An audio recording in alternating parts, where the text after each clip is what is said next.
I have the toughest job today. Not the speaker after me, following this great lady. I don't have jokes. I don't have wonderful one-liners. I don't have the mannerisms that you do. So it's a dry topic. And they asked me, Rushdi, can you speak on Sharia finance? And then I said, well, let me think about this. Do I want to talk about Sharia finance after lunch, after a long day, and say prohibition is prohibited? Prohibition being interest. No, I didn't want to talk about that. What I've learned today is about infotainment. Okay? We take information, present it in an entertaining way, it resonates with the audience. Can we lower this light a bit, please? Because I'm going blind. Thank you. Yeah? So, infotainment on a dry subject.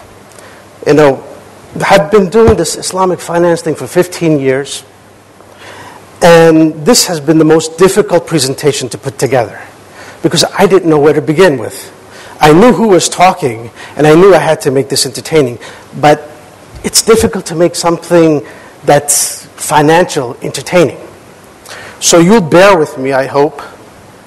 And Nyla, there is actually a possible take for you here in terms of the PRing of Islamic finance. When I get into it, hopefully the industry will reach out to you with respect to promoting it, showing the human side of Islamic finance, okay? So,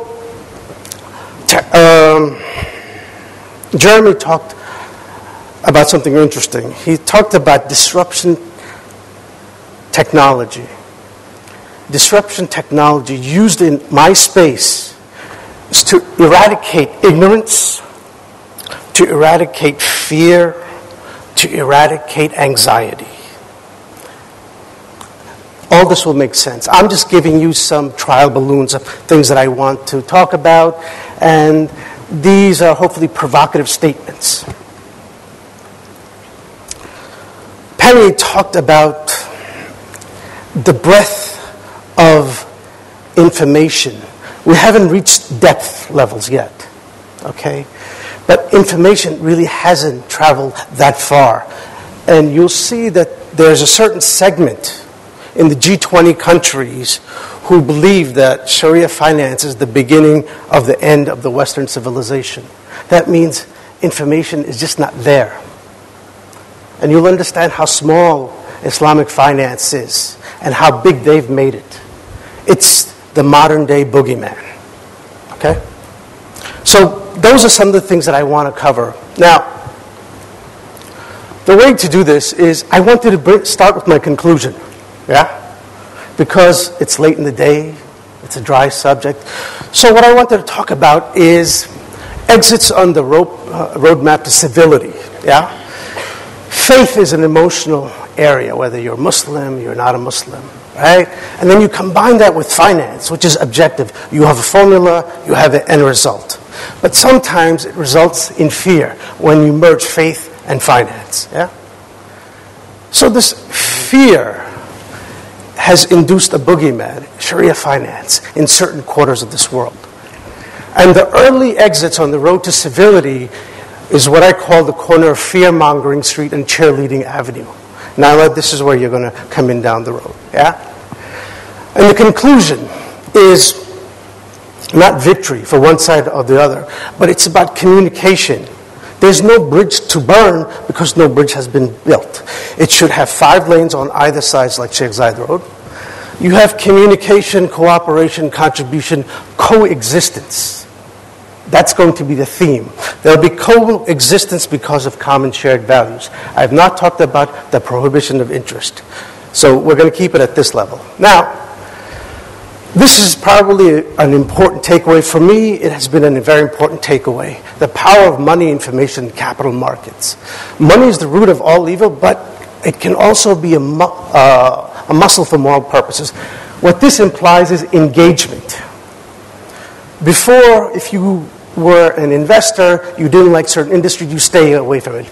Today, you have the opportunity by way of shareholder activism to do something about a company who is not aligned to certain values, yeah? So this is about engagement. Second, he's a futurist, John Nesbitt. He wrote a book called Megatrends, bestseller in 1982. This is a very powerful soundbite. Information is the new source of power, yeah? Information is about empowerment. Information is about enlightenment. It's about engagement also. It's about eradicating ignorance. It's about eradicating fear. Yeah? And Islamic finance is basically looked in three silos. One, curiosity. What is this thing where you merge faith and finance? A lot of people don't know because the information hasn't traveled. So there's this element of anxiety whenever the word Shariah comes up. And then theocracy. In certain quarters of this world, the message from the Islamic finance industry has failed miserably. As a result, there's this fear. Now, I wanted to basically give you an overview of Islamic finance, but in modern day terms, yeah? It's the same age as the internet. Where we are with the internet is shake out an accepted tool. Islamic finance stage 3, becoming a hot new thing. So now I sort of put everyone on the same page. Next, I don't want to go into the details of structures and screenings, but suffice to say, when you cull everything down, what's allowed is leasing, investing, partnership, and trading. That's the essence of it. Everything else is details left to lawyers and scholars. But for our purpose, these areas that are focused on, yeah? And it's very young. We're right about here, yeah? $1 trillion. I'm just trying to put things in perspective because it's the build-up to what I want to get to.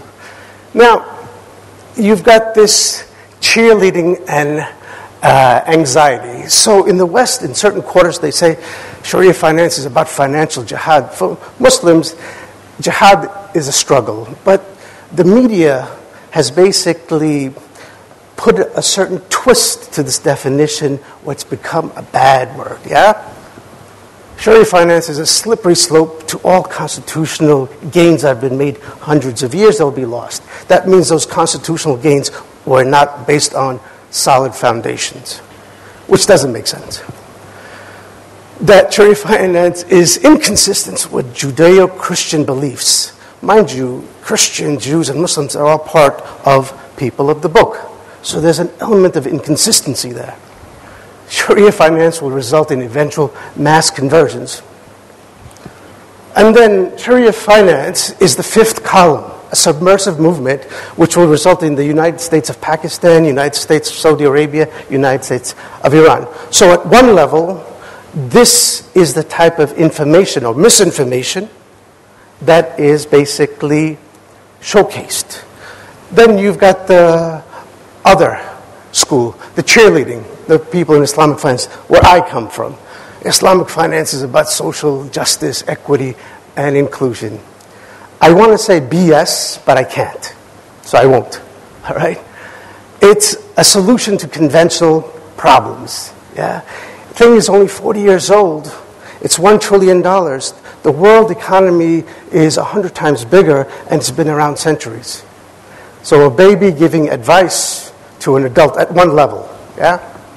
No bankruptcies and bailouts in this crisis. So this is part of that cheerleading, yeah? Islamic finance is for all people, which in theory makes sense, but the way it's marketed today, it's inconsistent with that catchphrase. So what you have is a tension. You have this school, which is basically saying this is the beginning of the end of the Western civilization, and this school saying here's the solution.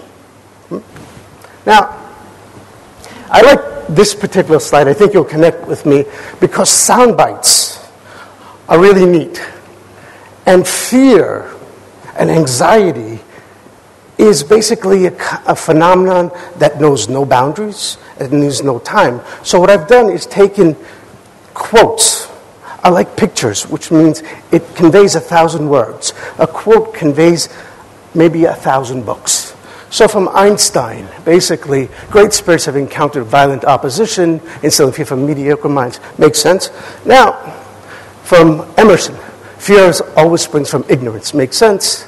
Next, if you fear something, you give power over it.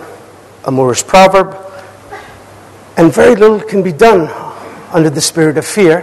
Florence Nightingale. Nothing in life is to be feared, but it's only to be understood. Makes sense. And if it was an actor, it'd be Bruce Dern. He's a great talent, but always gets the role of a bad guy. Right? And this is my favorite. Now, if it was a gadget, it'd be the Walkman. An excellent invention, but one which must reinvent itself before becoming obsolete. So Islamic finance, I'm showing you from a different perspective, is all these things. Now, for the Muslim countries, this is the basis of the fifth column that I talked about. There are 57 Muslim countries. There's no Islamic economy. 1.6 billion people. Islamic finance has reached maybe 1% of that. And the Grand Mufti of Bosnia was in Pakistan, and this was a great quote. He basically said that 70% of, I guess, the refugees are from the Muslim countries because of internal conflict due to religion, ethnicity, territory, and family feuds.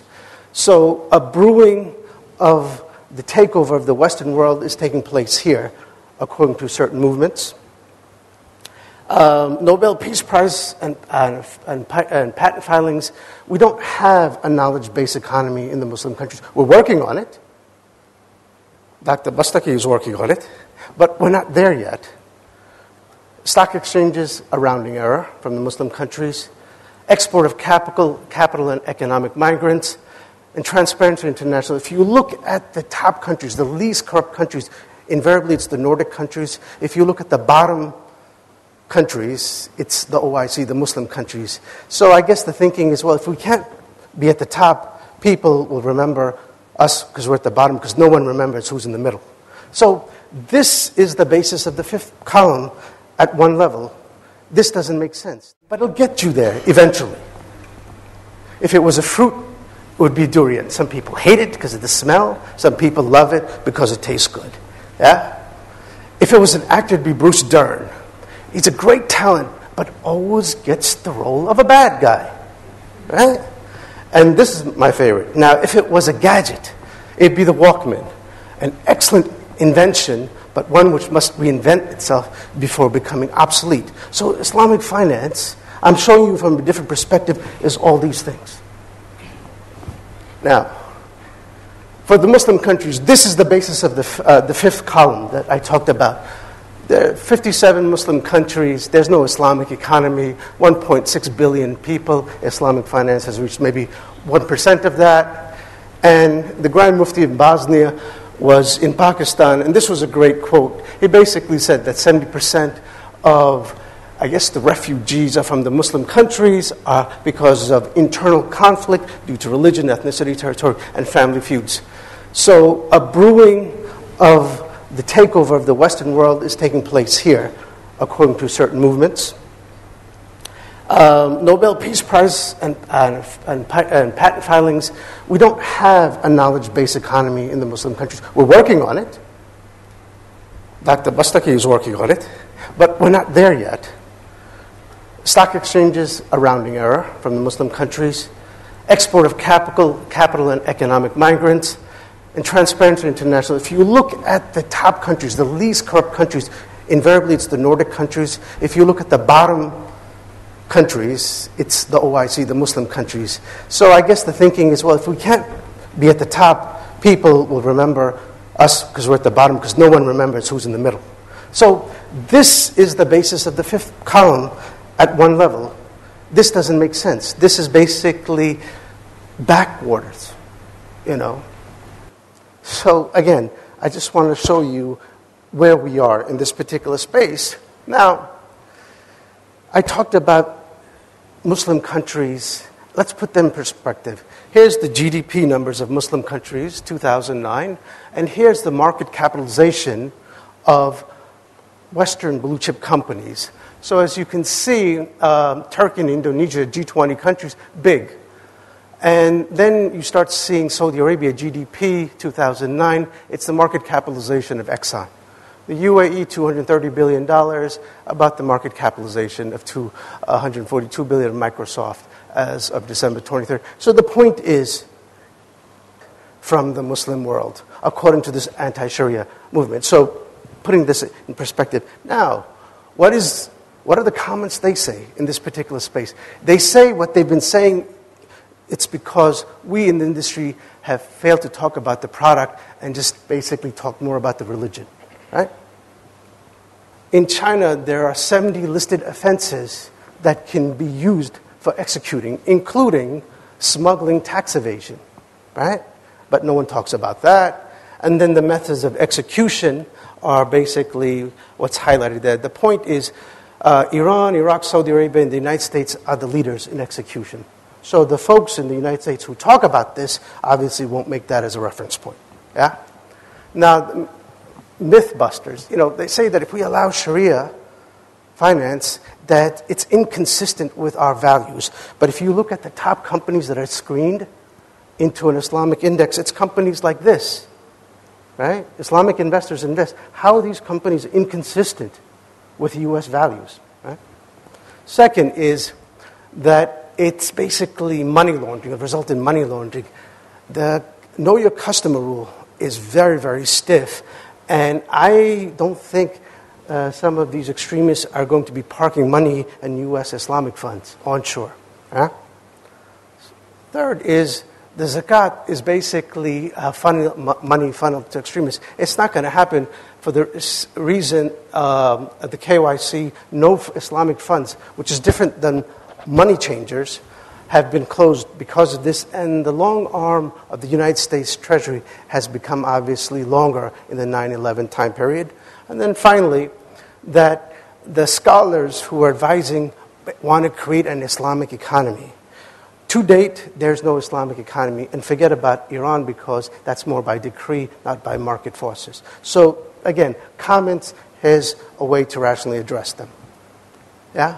And so are this the threat to Western values? Right? I don't think so. President Obama, in spring of last year, had entrepreneurs from the Muslim world come to Washington, D.C., and he talked about the gentleman who was behind this thing. So again, information is a great equalizer. I've shared with you some information which hopefully puts things in perspective. Now, what I would have done, if Tamer would listen to me, next year, why don't we invite these people to come and present their evidence? Let them do a keynote speech here, and let you, the audience, ask them questions of these people making these statements. Provide your evidence. I wrote an article. It was called Agitation Awards in Islamic Finance, and I actually gave them an award because they've actually deserved it because they're agitators. Everyone has a right to an opinion, right? And I don't think we should suppress an opinion, but the truth will always rise to the top. That's the bottom line. So we talked a little bit about Islamic finance, what it is, how it works, etc. Then talked a little bit about what the anti-Sharia movement is and what their comments are and putting things in perspective. Now, I'd like to talk about the cheerleaders of Islamic finance, some of my colleagues, right? They call it ethical. But then does that mean everything else is unethical? Right? Right? There are no bailouts and bankruptcies, but look at year 2010. There have been a number of bailouts and bankruptcies in the Islamic finance area. For whatever reason, maybe it's an inferiority complex. When the Vatican came out with this remark concerning Islamic finance after the crisis, this particular quote was circulated faster than anything imaginable in the Islamic finance space. At one level, I'm thinking, is this the reason why Islamic finance has become very popular? No, this is just one of those collateral comments from my point of view, but others taking it more seriously. Western institutions get into this particular space. The Islamic finance quarter, some of them, get very excited, but some of these institutions have left this space. What does that mean? G20 countries, France 5 years ago said no to the hijab. 5 years ago, right? Now it's saying yes to being an Islamic finance hub. What does that tell you? Right? And these are Islamic bonds issued, but some of these have gone into bankruptcy. This was supposed to start off Islamic finance in Europe. This was out of Germany, 100 million bond, but nothing followed after 2004. Yeah? I presented myself and colleagues at the U.S. Treasury in 2007 or so, and across Washington, D.C., there was an anti-Shariah movement press conference. Yeah? What was really interesting is 2006, the UK government was supposed to issue a sovereign sukuk, but now comment came out that they don't provide value for money. So my point is, let's look at what we have as opposed to relying on what others say. Now, the world's attention has gotten very short, so when you look at markets, you look at these things and it gives you a pulse of what's going on. In Islamic finance, it's fragmented, it's all over the place, we're just not there. Yeah? There are a number of myths. I just wanted to share with you a couple of myths. One is it's for Muslims. They say no. But then if you look at the marketing materials, it just talks about scholars and a fatwa and a mode of contract and screening. It doesn't talk about other stuff beyond that. We talked about CSR. It's well documented that this region has a large carbon footprint, right? As part of CSR, not one Islamic bank is part of the climate principles, the carbon principles, or the equator principles. What does that tell you? Yeah? So today's Islamic finance is right here, but what happened to the beyond the deposit-taking community, the microfinance, those people living in sub-Saharan African countries on less than $1 a day who need mosquito nets and not an Islamic hedge fund? What's happening to them? The Bill and Melinda Gates Foundation has done more for those people than Islamic financial institutions. And there's some other stuff there. So the first conclusion is, where's the evidence of the fifth column? You know, UK has been involved in Islamic finance since the 1980s. We've not seen a radical transformation there. Yeah? My suggestion is have an invitation for a dialogue in Dubai. It seems like since Dubai is a hub for conferences, have a conference on this and let them present the evidence. Now, this is where you come in. What is the message of the Islamic finance industry? Right now, there is no message. It needs someone like you to basically saying, this is the way we need to present it, a documentary, if you will, yeah? To address those questions of what's the difference. And Muslims, at one level, are now in the same space as Quakers and Mormons and Catholics and Irish and Japanese, Chinese in the U.S., right? Does this mean that it's the badge of arrival? Going back to my first point, which was the conclusion, if we eradicate fear by providing information, it's going to result in coexistence because of commonality of shared values. That's what it's about. And in terms of walking the talk, this is where we are. Ignorance, mistrust, and fear, this is where we want to be. I've got this upside down because I'm not confident that this is going to happen soon because of the number of things that have to happen. And the final thing, coexistence. This was a great bumper sticker that I saw, and I use this in my presentation. It talks about the major religions, ways of life, men and women, that there's promoting peace and tolerance. So what we're talking about is eradicating ignorance, eradicating fear, eradicating anxiety. We're talking about closed minds. We're talking about closed eyes. We're talking about open mouths. We're talking about nonsense. Can we take the non out of sense and just make it sense? Thank you. Salaam alaikum. Thank you very much.